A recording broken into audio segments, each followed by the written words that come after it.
Hello and welcome to etbfsi.com. My name is Amol Dete, and I'm in conversation with Shankarsan Banerjee, the CIO of RBL Bank, and Riddhi Datta, the Regional Sales Director from Backbase. Gentlemen, welcome to the show. Thank you, Amol. Thanks for having me. Thanks, Uh, Aman. Great, thank you.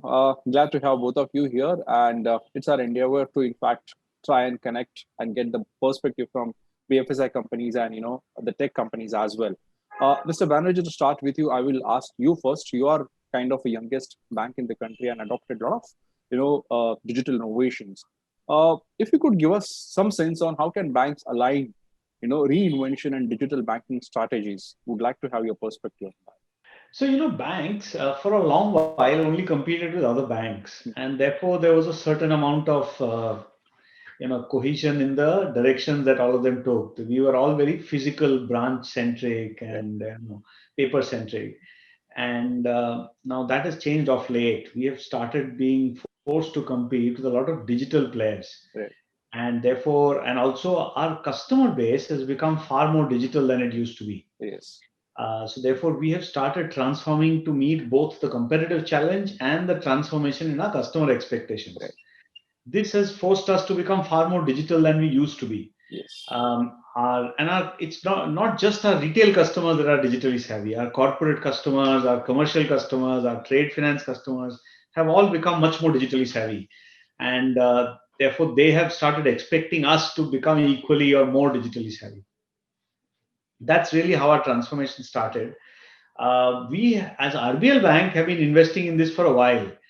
RBL, as you know, is an older bank. I mean, it's been around for a long time, and part of that journey was our digital transformation. So we transformed to a digital bank quicker than many of our peers did, right, and a reason for that was this. Because we saw the market evolving digitally, we saw our customers evolving digitally. So we launched banking as a service. We launched API banking in a big way. We launched Mobank, MyCard, digital channels. We focused on a lot more, and it's been an ongoing transformation, like most of banking. But for us, it's a bit more of a pressing concern because we are a challenger bank. Oh, great to know that term, Mr. Banerjee, that you are a challenger bank. In fact, the bankers in India are hardly using that term challenger bank. Good to know that. And yes, we have in fact seen a lot of changes that RBL Bank went through in last couple of years. And you're right. In fact, everybody is asking for a digital transformation. I was talking to a PSU banker, just a month back, and he said, the first order that I have given to all my officers is, I do not want to see a paper in the office. So, so it's quite interesting, and we can actually copy you. Mr. Datta, I will bring you here, and you come from a technology background. So, if I could ask you, how are you seeing the digital journey of the Indian bank, specifically in last 2 years, and how do you see it going ahead? Thanks, Amol. And I think good insights. And I like the term challenger banks, as you mentioned, that Mr. Banerjee used. See, from my perspective, I've in my career, I've sold core banking solutions. I'm selling digital banking solutions. So I've seen a lot of, pretty much the entire gamut of operations of a financial institution. Uh, if I look at India, and if I sort of zone down in what's happening in India, I think one of the advantages that India has had over the last, I would say, 10 years, the last decade, is that both the government as well as the regulators have been probably the most pro-innovation regime that I've seen across the region. I've had a lot of exposure across Asia, and I can boldly say that in India, our governments in the last 10 years, our regulator, RBI, the sort of regulations that they have come out with, whether it's about data, whether it's about cloud, whether it's about the sort of innovations that banks can do, has been way ahead of anybody in the region. But having said that, what I've also seen is that banks, and in India, it's very difficult to typecast banks as one single entity because there are different size of banks and different types of banks, right? But what I've also seen is that banks have been struggling broadly uh, on their digital first priorities as they compete for resources. I mean, while India is a land of labor and there are a lot of people available, but getting the right people and getting the right resources has always been a challenge. But having said that, I would also like to put here that, when we're talking about digital journey of Indian banks, you have to look at it from multiple perspectives. On one hand, there are the behemoths or the big banks, the large public sector banks, the large private sector banks. On the other hand, there are these, small finance banks or the payment banks. And then there's a very sweet spot, as Mr. Banerjee said, for challenger banks. Now in India, as Amol, you rightly mentioned, not a lot of banks have been willing to get into that space. While I've seen that in other countries, and if you look at countries like Philippines, or if you look at countries like Indonesia, there have been these challenger banks who are not that big in terms of, let's say, their total assets or the number of branches, but they have carved out a very niche area for them where people like to bank with them. And I think slowly in India, RBL probably has been one of the first banks who have gone that way, where probably not in terms of branches or in terms of the number of people, they are not the biggest, but in terms of innovation, in terms of the experience, in terms of the engagement that they offer for their customers, they are carving out a niche. So to cut a long story short, I think the digital journey of Indian banks has been pretty interesting. It has been backed by a very strong government and regulator, but banks need to innovate more and more to move out of their comfort zone and move to a direction where RBL has shown a path, to that you need not be the largest bank, but you could still be the first bank to, create an API developer portal like RBL has done, and so many other things. I'm pretty sure Mr. Banerjee is going to talk about them. But yeah, that's my Right. submission. Right, Mr. Datta. In fact, I was coming to that. As Mr. Banerjee spoke about BaaS, banking as a service or open API. In fact, my immediate question I wanted to ask Mr. Banerjee, and Mr. Banerjee, this is for you. But, considering the digital banking which everybody is adopting right now, what are the essentials that every bank should look at right now? Because compared to private PSU banks, private banks have done a lot of innovative things, and now PSU banks are also doing. Payment bank and SFB, small finance banks, are also following. So, with your wide experience and learnings, what do you think are the essentials that every bank should look at going ahead? So I must tell you, it's not true that all PSU banks are laggards in digital banking. Some of them are leaders, actually. Okay. Some PSU banks have indeed invested ahead of the curve and done some fairly good things, better than some private banks. Right. That said, to my mind, digital banking has three essentials. One is the consumer experience. Okay. We use digital means of providing a consumer experience as opposed to physical means, which means, so I would think of call center as a physical means, even though, of course, call centers sound vaguely digital, but they're basically the same call center as your analog telephones used to have. So I would think of that as a physical means as well. We are therefore focusing a lot more on a digital customer experience, which means self-service through MyCard, Mobank, retail banking, mobiles, through chatbots, through various other methods of servicing a customer so that he can directly interact with the bank without a person or a human in between. Yes. And that has proved to be, especially in COVID times, but before that also, a very strong trend in our market. And it has not been restricted by age or by demographic or by, millennials versus anything else. 70-year-old women also have adopted digital banking in quite a large way. And this is a reflective of society in general. Facebook's adoption is across the board. WhatsApp's adoption is across the board. All education levels, all age levels, all kinds of society backgrounds. And we see banks mirroring that. So that's one part that a bank has to do well if it plans to go digital. It has to be available through digital channels. People don't complain by calling a call center. Nowadays people complain to the government of India using Twitter. So there's no question that a bank also must be ready to accept Twitter-based complaints. A bank must be ready to accept interactions that are not through their approved channels. Must be ready to study social media to see how a customer reacts to it. Must be present in the channels that the customer is present in. And this is again not just retail. Remember, your corporate customers are just as digitally savvy as your retail customer. They are in fact the same customer in two different contexts. And so therefore, that is one part. The second part is that banks must offer API-based services to their customers. Banking is a service, but we have thought of banks as an institution where banking happens. Increasingly, banking is not happening inside banks. Increasingly, banking is happening across the network of which one player is a bank. So payments is a good example. Payments is traditionally a banking service, but as we know, even in India and in China and in Brazil and in the US, very often the payments network is only weakly supported by banks. Only the last leg sometimes is handled by a bank, or sometimes not at all. And therefore, banking as a service has become far more important than banks as an institution. And that is one more transformation that digital banks have to follow in the digital journey. They have to become a participant in this flow of banking as opposed to becoming the institution which executes the flow. The third transformation that banks have to do is the internal transformation. You cannot be digitally facing externally without being digital internally. You can be for a while, but eventually that catches up to you. So banks started off by being digital hybrids. NEFT is a good example. NEFT used to be electronic on the consumer end, but batch based on the back end, including paper based approvals in many cases. So now we have slowly moved out of that.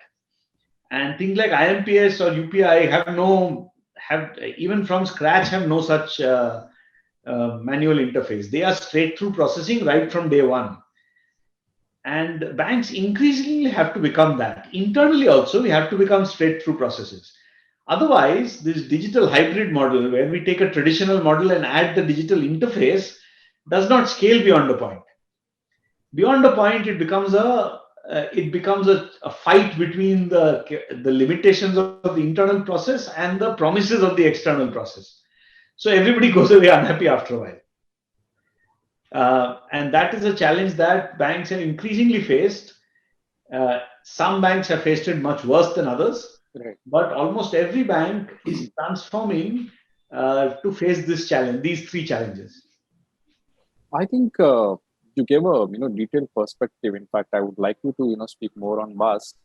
But Mr. Datta, since you are talking about the challenges, not the challenger bank, if you could give me more highlights about what are the gray areas that you think or you have seen or you have witnessed, or if you could share any case study in terms of the major pain points that the bank or the BFSI companies face while adopting digital or any technology. Yeah, Amol. I think again, I'll take some inputs from what Mr. Banerjee said, and especially true for the context of India. While there has been a lot of focus on retail customers and consumers, the single consumers, while the SMEs and the corporates are equally digitally savvy, unfortunately, in India at least, the digitization for that line of business has not yet matured. You look at all data points. That is where banks make their actual money from the corporate business, from trade finance, from doing liquidity management and all of that, right? But that process, while it is, on paper, you can call it digital because there is an online interface, but the straight through processing that Mr. Banerjee was also talking about earlier is still not there. And why it is not there, and I'm talking, this is a gray area that I'm talking about. Why it is not there is that in India, there are still banks who are relying so much on their back-end core systems, which are old legacy. While everybody might say that I have open APIs from a core banking perspective, that really does not make you a modern system, right? So, and that is where banks get restricted. That because they are thinking probably inside out, and because they are inhibited by their core systems, servicing their retail customers who have lesser demands from a transaction or a processing perspective might be easier, but servicing a corporate customer becomes that much difficult. So that is one gray area. Now, if you talk about other data points, and earlier this year, Backbase and IDC, we had come out with our own banking trends in Asia Pacific report, and we saw that in India, when we looked at it, 60% of banks are struggling to offer a content which is intuitive, which is relevant, and which is personalized. Now, we can all offer content. We can put up information in a nice look and feel, but as I said, it's not intuitive enough, it's not relevant enough, and it's not personalized enough through the digital channels that the customer is interacting with, right? So the bank or the financial institution should be able to achieve an ability to evolve their digital propositions, integrate with third-party functionalities. As Mr. Banerjee said, banks have to let go of the value chain. They cannot stay in a world where they say that I want to control the value chain. Rather, you have to participate in a value chain and bring in what you're strongest in, right? So it's an ecosystem play that you see more and more. Payments, classic example. Banks are probably just doing the last leg. So why don't you bring in that last leg where you are strong in, rather than try and compete with a payments provider who is specializing in that? So I think that is also a big challenge or a gray area. The third thing, and this I keep talking about this, is we hear this word personalization, but I think we have moved beyond that across the region as a financial institution, that banks cannot look at just personalization, but they need to look at hyper personalization at scale. Right. They need, see, there is a fight of being the most preferred banking app today. The fight is not about being a good bank. The fight is about, am I the most preferred banking app? What is the rating that I have on a Play Store or an App Store? What is my release cycle? A bank, millennials are looking forward to every month is the bank launching new features on their app, right? Yeah. So that is where the KPIs of that the bank needs to set internally also becomes very crucial. The KPIs are not just traditional business KPIs, but the KPIs also need to be digital KPIs for specific productions and specific points of the customer life cycle. So while there are movements in the right direction, there are a lot of things happening, but there are some of these gray areas around SMEs, around corporates, around hyper personalization, around offering relevant and intuitive information, which is obviously a work in progress and will smoothen up as time passes on and as people mature and as banks mature. Right. Thanks, Mr. Datta, for that comment. Mr. Banerjee, I would like you to, not a straightforward question I don't have, but, if you could give me your viewpoint on two aspects. One is, till now we were thinking about banks as institutions, BFSI companies are the institutions. You said that, you are looking at a bank as an institution, but now everybody's talking about BaaS, okay, banking as a service. So how do you see banks are going to go ahead? Are they working like a Swiggy? Are they going to work like a Netflix? Are they going to work like an e-commerce company and provide as many services as possible to their customers? Because now customers are looking for that. So how do you see the banking model going ahead? So if you notice, traditionally banks used to have the most impressive buildings in every downtown of every city. So it used to have, like, Bombay, the center, the fort still have the most impressive buildings in the fort are Hong Kong Bank and Stanchart, and this is traditionally how banks have been. They have provided solidity and security, which is reflected in the buildings they choose. Increasingly, solidity and security are taken for granted, partly because there is a large regulatory pressure to make sure that things are secure by design, as opposed to by institution.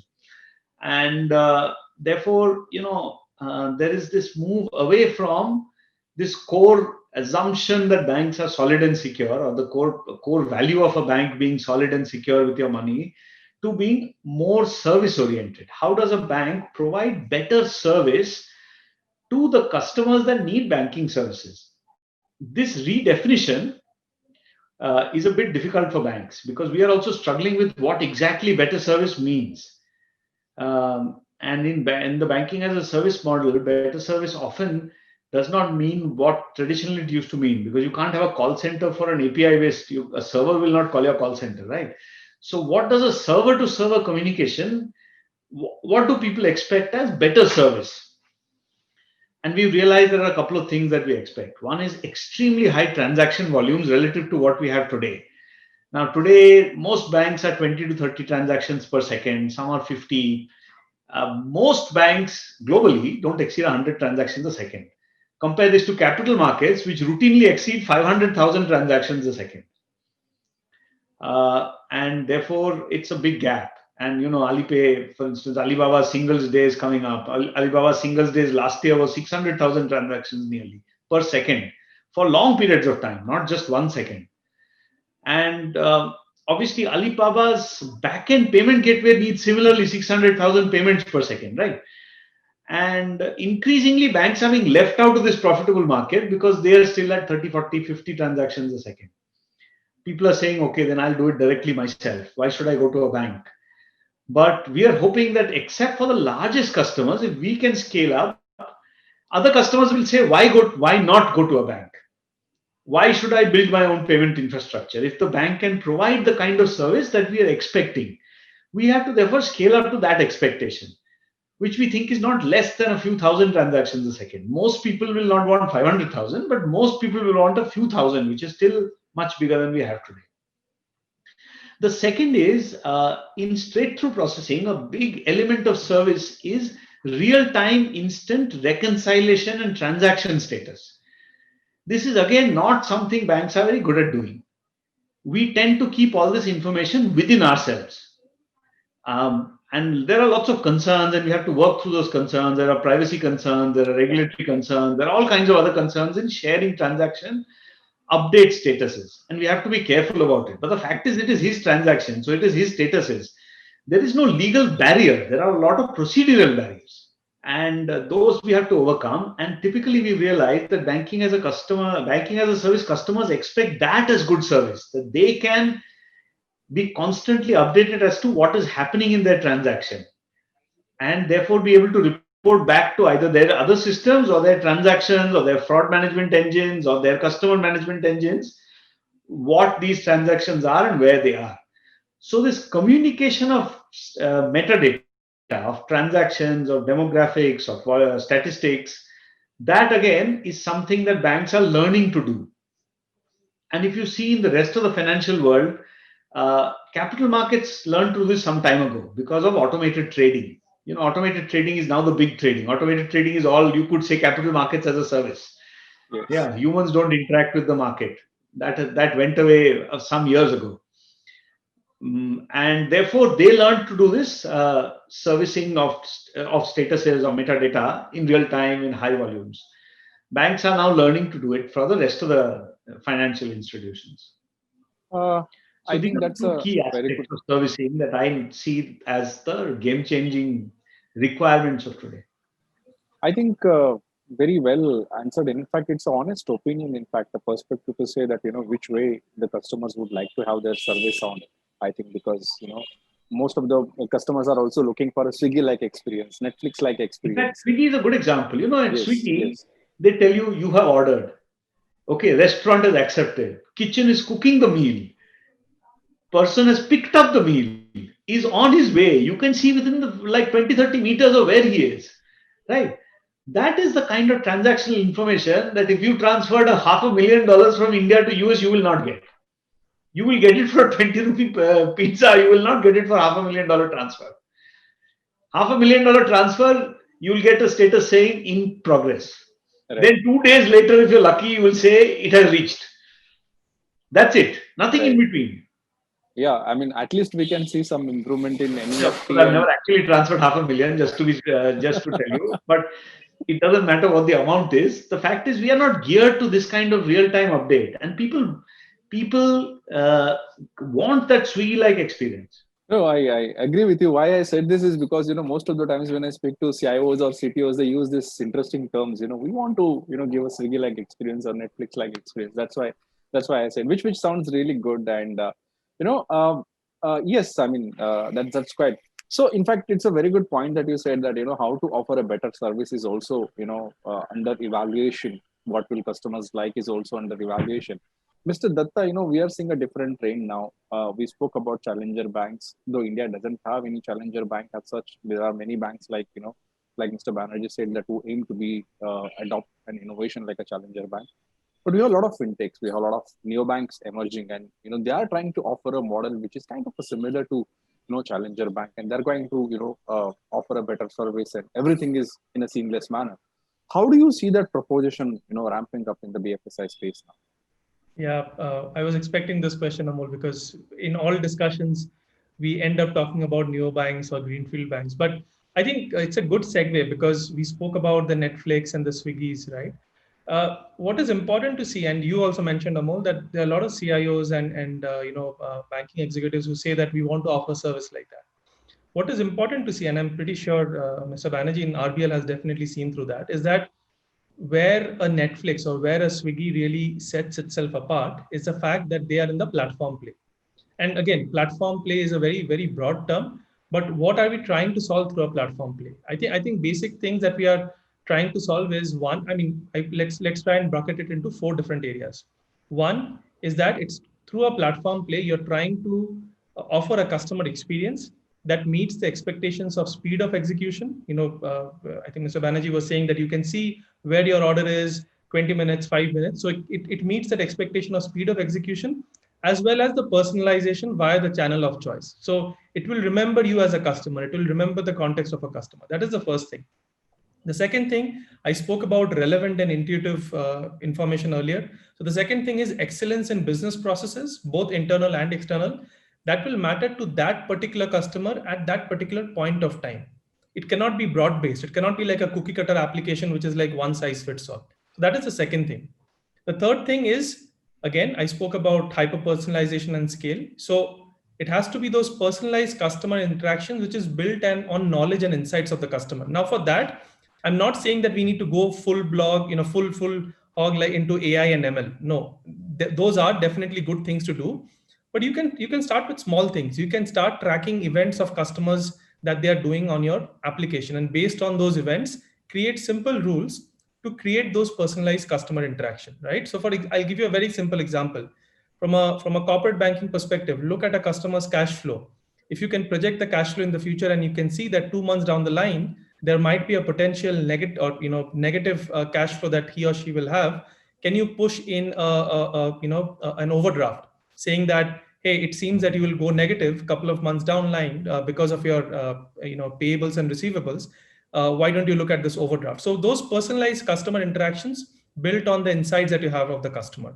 And the fourth thing, obviously, we talk about omni-channel and multi-channel. So that connected experience that integrates multiple channels, that integrates workflows, that integrates business processes, and that integrates that personalized content. So I think if you are looking at a platform play to achieve these four things, that entire threat of neobanks, challenger banks could be looked at. Because if you look at what neobanks are doing or what challenger banks are doing, not so much in India, as you mentioned, there are not so many neobanks in India, but since we operate across the globe and in Asia, where we are seeing a lot of neobanks coming up in countries like Philippines, Vietnam, and Indonesia, what is their operating model? Their operating model is a model which is less dependent on fees. It is more dependent on offering, let's say, personalized rewards and catering what they call to the millennial audience, right? So despite the fact that there would be that question that can I really invest my money in a neobank? Can I invest my money in a bank which does not have a long history or a long backing? These banks are going to offer a challenge for some of the larger banks purely because of their operating model. And their operating model, as I mentioned earlier, is being achieved through a platform play. Now, my last point is also that when we're talking about a platform play, what I mentioned earlier, those 4 points were around the final output. But what is happening internally is essentially very simple things. APIs, which Mr. Banerjee spoke about. I think open banking, and what do I mean by open banking is letting customers have control of their ecosystem, right? So that is the second thing. And the third thing, more from a technology perspective, is move away from these monolithic applications to more Lego building block, microservices based architecture, where you can spin off services at your own will. So that's where we are looking at, Amol. Neobank entities are emerging. They will appear as a threat, but that does not mean that traditional banks or incumbent banks cannot really match up to the threat. It's a matter of getting your operating model right. Right, Mr. Datta. In fact, the watch is ticking. The time is, getting over. But we'll just take one or two small, quick questions. Mr. Banerjee, I would like to talk about neobanks because everybody these days is talking about neobanks, and in fact, there is earlier we started with is the fintechs. Are the fintechs threat to our banks? Now we are seeing the collaboration between the fintechs and the banks. But how do you look at neobanks? Is it a threat? Is it a space that you would like to partner with? What kind of partnerships do you look at? What is your overall view on the neobanks? So neobanks basically come in a lot of different flavors. Some are actually not real banks. They are fintechs that add a layer between the customer and the bank and continue using an actual bank in the backend. Because banks, there's been these UK neobanks like Tide, which are not actually banks. There is an actual bank underneath it, or Simple in the US, which was backed by a regular physical bank. So those are actually fintechs. They are called neobanks because the experience is new, not because they are redefining banking. There are actual neobanks also, which are trying to redefine banking, which are full-fledged payment services providers or full-fledged banking services, loan services providers. So Revolut or Ant Financial was for a time a full-fledged neobank. Now, of course, Ant has changed its regulatory stance, has become a layer in between. They are They route their transactions to other banks. Increasingly, we are seeing the development of this middle layer much more than the actual challengers, who redefine banking itself. It turns out banking is very hard to redefine. People have been at it for a while, and the current set of services that banks offer are hard to substitute. What is possible to do is to improve on that current level. And that improvement layer is what many different neobanks are offering in many different ways. So, lending, for instance, there is a traditional risk model that banks have. Neobanks can provide another layer of risk modeling. So they can model risk in different ways that banks cannot do, or don't have the expertise to do, or don't have the intention to do, or don't have the data to do. So Ant Financial takes Alibaba.com's data and models its loans, which the independent Chinese banks cannot do because they don't have the data. They have the models, but they don't have the data. There are others across India, across the globe, that have taken different credit scoring models, student data, social medium data, and produced credit facilities for certain sections of the population. And especially RBL has been very aggressive in adopting the backend. We are happy to be their backend. We are happy to provide the funds required to do the actual lending and work with them to make sure that their credit risk scoring and their experience is a viable, feasible model.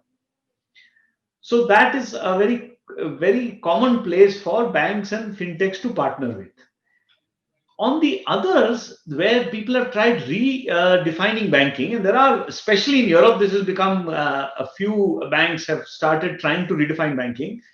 Life has not been spectacularly successful. In fact, most neobanks, especially during pandemic times, have suffered far more than traditional banks. And it seems that the reasons are that, one, they don't have the sufficient breadth of offerings to be able to survive a shock in one offering. If you're offering only one kind, let's say payments, then if your payments infrastructure is challenged by something like a pandemic or other economic downturns, then you don't have anything else to fall back on. So then you suffer far more than a traditional full service bank does.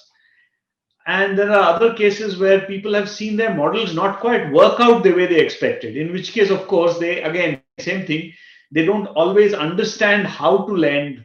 The models that we follow, of course, have been refined over a long period of time.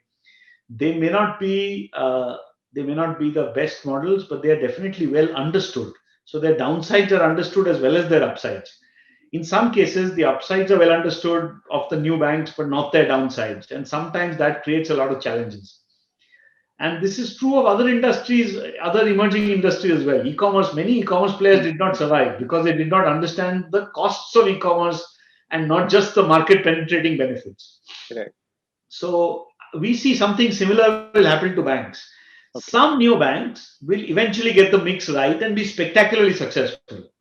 It does not mean that the other banks will get wiped out, but it does mean that some banks will lose their most profitable customers. So we therefore have to be careful to be able to respond effectively to these neobank challengers. For the other ones, the other kind of neobanks, which are extra layers on top of banking, their partnership is probably the best way to go. And again, traditionally, banks have been wary of partnerships. Banks traditionally have said that we will do everything. We can't share our data. We can't share our interfaces. And that is changing quite rapidly. And, challenger banks like us, small banks, are in fact more aggressive here than others. We have a lot of partnerships. In fact, we are India's largest credit merchant acquirer, largely through partnerships. Okay. And things like that. I mean, that's how we grow. That's how we scale. And that is how we respond to the market also. The market is changing faster than we ourselves can model it. And therefore, it makes sense for us to let somebody else with the brains, with the technology, with the data to model it. And we provide the core banking services, which is the risk management on top of money, which is the collection of funds from the market and the management of that fund at scale.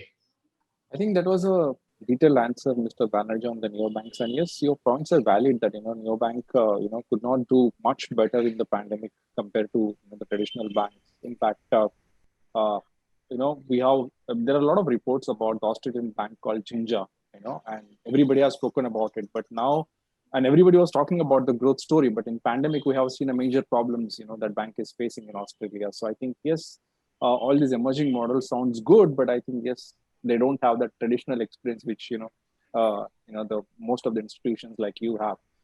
So I think time is up, but I will take a small, just last one quick question. And Mr. Banerjee, start with you only.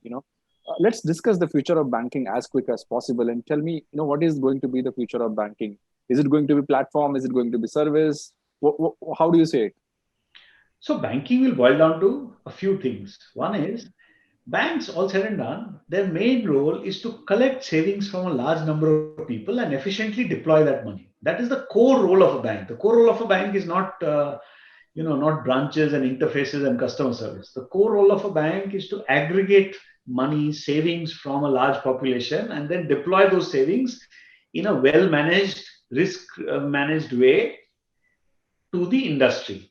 That role will continue to become more and more and more important as we use technology to make it better, to improve our risk analytics, to improve our credit modeling, to improve our straight through processes. That role is not going anywhere.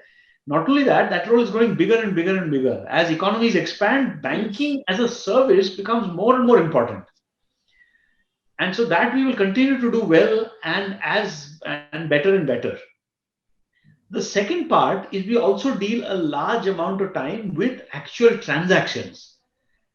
And we see banking becoming better at servicing these transactions, providing customer service to institutions, providing customer service to individuals, and that will become more and more of a platform play, where individuals will become one component of that platform. And in fact, the same individual from the same bank may be serviced by more than one platform. I think sounds good to me. In fact, a good one. Mr. Datta, how do you see? Because everything is going to depend on the technology going ahead. So obviously, the role of the tech companies is also going to be very, very crucial. So how do you see the future of banking and specifically adding tech into it?